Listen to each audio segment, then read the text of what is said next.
আজকে রান্না করব চারাপোনা মাছের রেসিপি। তার জন্য এখানে চারাপোনা মাছ নুন হলুদ মাখিয়ে ভেজে নিচ্ছি। মাছগুলো লাল লাল করে ভেজে নেব। আর খুব সিম্পল উপকরণ দিয়ে খুব সহজ একটি রান্না, খেতে কিন্তু অসাধারণ লাগে। আর এখন তো প্রচণ্ড গরম, রোদ্দুরের তেজ প্রচণ্ড, গরমে সত্যি আর কিছু ভালো লাগছে না। তো গরমে কিছুই ভালো লাগছে না। তো এখানে মাছ রান্নার জন্য মশলা নিয়ে নিয়েছি সর্ষে, কাঁচা লঙ্কা আর একটু জিরে। তো মশলাটা বেটে নেব আর দিয়ে দেব একটু আদা। সব কিছু কিন্তু একসাথে আমি বেটে নেব। আর এখানে মাছটা উল্টে দিলাম, এক সাইড ভাজা হয়ে গেছে আর এক সাইড লাল লাল করে ভেজে নেব। আর চারাপোনা মাছ কিন্তু খেতে ভালো লাগে, বেশ মিষ্টি মিষ্টি একটা টেস্ট মাছের ভালো লাগে খেতে। তো এখানে রান্নার জন্য উপকরণ নিয়ে নিয়েছি। এখানে রয়েছে কাঁচা লঙ্কা, সর্ষে, জিরে একসাথে বাটা, আদা বাটা, টমেটো, কাঁচা লঙ্কা চেরা। তো সব কিছু দেখেই নিয়েছেন, দেখিয়ে দিয়েছি। আর এখানে রান্নার জন্য আলু আর বেগুন আমি কেটে নিয়েছি। আলু বেগুনটা কেটে ধুয়ে নিয়েছি। প্রথমে আলু আর বেগুনটা ভেজে নেব। মাছ ভাজা হয়ে গেছে, উঠিয়ে নিয়েছি। মাছ ভাজার তেলেই আলু আর বেগুনটা ভেজে নেব।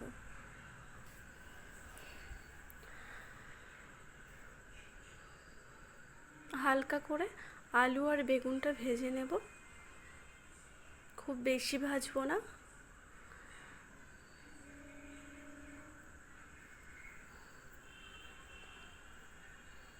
তো এখানে আলু আর বেগুনটা ভাজা হচ্ছে। আর মশলা তো আমি দেখিয়ে দিয়েছি যে কি মশলা আমি ইউজ করছি। আর দুপুরে এখন প্রচণ্ড গরম, গরমে কিন্তু এমন একটি রেসিপি থাকলে কিন্তু গরম ভাতের সঙ্গে খেতে খুবই ভালো লাগে। এভাবে রান্না করে আপনারাও খেয়ে দেখবেন। এমন বেশিক্ষণ তো তেল মশলা কিছু আমি ইউজ করছি না। রান্নাটা দেখলেই বুঝতে পারবেন প্রথম থেকে শেষ পর্যন্ত। গরম গরম ভাতে কিন্তু এমন একটি মাছের ঝোল হলে তৃপ্তি করে কয়েকটা কিছু ভাত খাওয়া যায়। তো এখানে আলু আর বেগুনটা ভেজে নিচ্ছি। ভাজা কিন্তু হয়ে এসেছে, বেশি ভাজবো না, একটু হালকা করে ভেজে নিলে রান্নাটা ভালো হয়।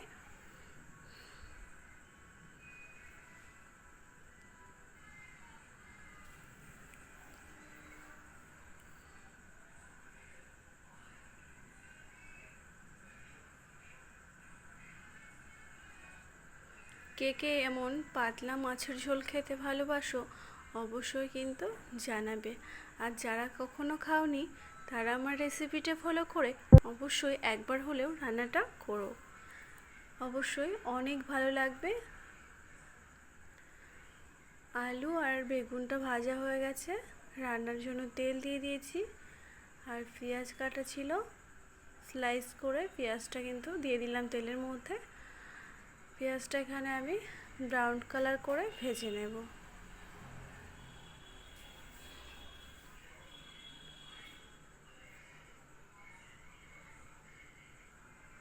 তো এখানে পেঁয়াজটা ভাজা বসিয়ে দিয়েছি, হালকা ব্রাউন কালার করে কিন্তু পেঁয়াজটা ভেজে নিতে হবে।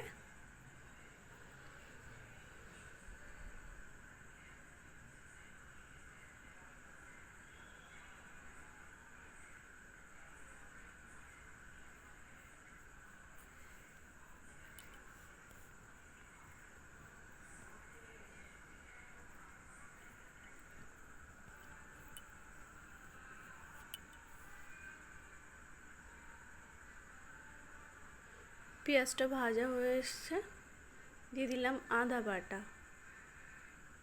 আদাটা হালকা করে ভেজে নিলাম। টমেটো দিয়ে দিলাম।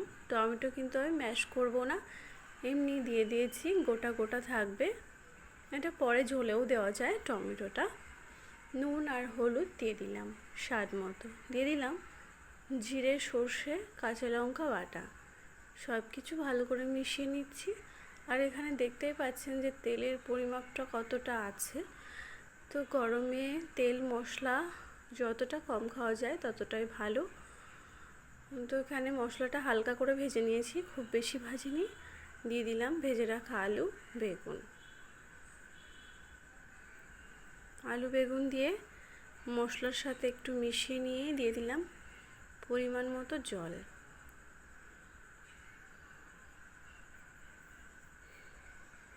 ভালো করে মিশিয়ে নিচ্ছি। ঢাকা দিয়ে এবার কিছু সময় রান্নাটা করে নেব।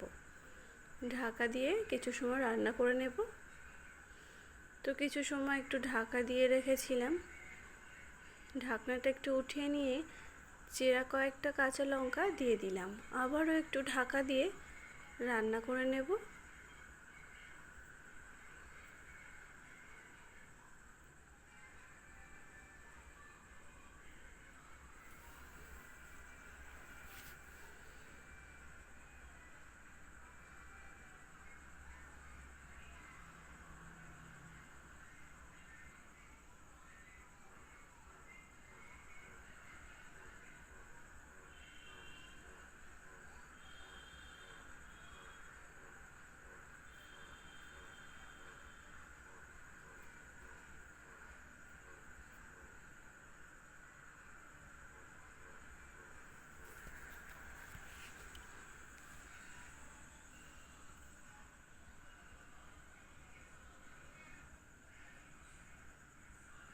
তো রান্নাটা কিন্তু একদম কাঁচা লঙ্কা দিয়ে আমি করলাম। আর আলু বেগুনের মাছের ঝোলে এই ধরনের রান্নাতে কিন্তু কোনো শুকনো লঙ্কা ইউজ করা যায় না, কারণ এটা লাইট রান্না। কাঁচা লঙ্কা দিয়ে রান্না করলে কিন্তু খেতেও ভালো লাগে। সব রান্নাতেই যে শুকনো লঙ্কা দিতে হবে এমন কোনো কথা নেই, আর টেস্টটা কিন্তু ভালো আসে না। আজকের এই রেসিপিতে কিন্তু শুকনো লঙ্কাটা একদম ইউজ করা যায় না, ভালো লাগবে না। রান্নাটা টোটালটা কিন্তু কাঁচা লঙ্কা দিয়েই করতে হবে। আমি একটু বেটে দিয়েছি আর কয়েকটা লঙ্কা আমি চিড়ে দিয়েছি। আর যারা ঝাল কম খান তারা কিন্তু লঙ্কার পরিমাপটা একটু কমিয়ে দেবেন। অনেকেই বেশি খায়, কম খায়, তো লঙ্কাটা একটু আপনারা যেমন খান সেই পরিমাপটা করেই লঙ্কাটা এখানে ইউজ করবেন রান্নায়। ঝোলটা কিন্তু একটু ফুটিয়ে নিলাম বেশ কিছু সময়। তো ঝোলটা কিন্তু অনেকটাই কমে এসছে। এবার ভেজে রাখা মাছটা একে একে দিয়ে দেব। তো এরকম চারা পোনা মাছ কে কে পছন্দ করো কমেন্টে অবশ্যই জানিও। এই ধরনের মাছ একটু কাটা হয় কিন্তু খেতে কিন্তু খুব ভালো লাগে। তো মাছটা দিয়ে একটু ভালো করে তরকারির মধ্যে মিশিয়ে দিচ্ছি। এবার কিছু সময় মাছটা এভাবে ঝোলের সাথে ফুটিয়ে কিছু সময় রান্নাটা করে নেব। দেখুন কত সুন্দর দেখতে হয়েছে, খুব সুন্দর একটি কালার এসছে। দেখুন কাঁচা লঙ্কা দিয়ে আলু বেগুনের মাছের ঝোল, এটা কিন্তু খেতে দারুণ লাগে, অবশ্যই আপনারা ট্রাই করবেন। তো কিছু সময় মাছটা ফুটিয়ে রান্না করে নেব।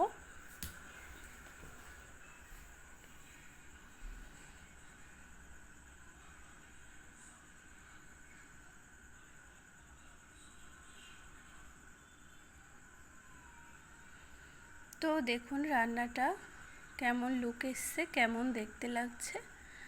রান্নাটা এখানে আমার হয়ে গেছে। ভালো লাগলে লাইক করে পুরো ভিডিওটি দেখবেন, বন্ধুদের কাছে প্রচুর শেয়ার করবেন, আর আমার চ্যানেলটিকে সাবস্ক্রাইব করে পাশে থাকা বেল আইকনটি অবশ্যই প্রেস করে দেবেন। নমস্কার।